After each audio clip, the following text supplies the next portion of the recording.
বলেন আমরা নাকি গুপ্ত নাকি সুপ্ত। লজ্জা।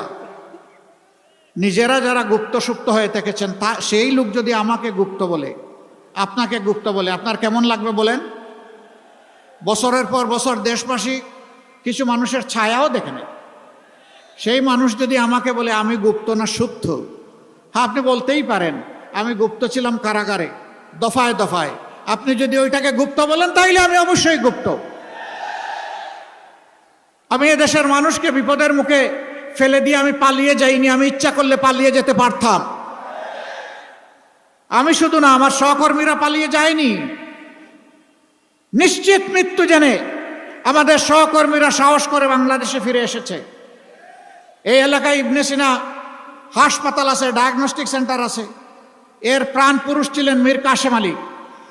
সেই সময়টা তিনি ছিলেন আমেরিকায়, যিনি বাংলাদেশের অর্থনীতিকে পাল্টে দিতে চেয়েছিলেন, যিনি এদেশের যুবকদেরকে কাজ দিয়ে উদ্দীপ্ত করেছিলেন। তাকে তার বন্ধুরা বলেছিল don't come back to Bangladesh.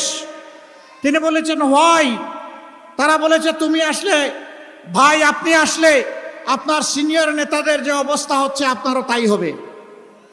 তিনি বলছেন I don't care, I only care আল্লাহ সুবহানাহু ওয়া তাআলা। আমি আল্লাহ ছাড়া কাউকে কেয়ার করি না। আমি আসব, আমার বিরুদ্ধে মামলা হবে, আদালতে দাঁড়াবো, স্পষ্টভাবে চিৎকার দিয়ে বলবো আমি টোটালি নিষ্পাপ নিরপরাধ।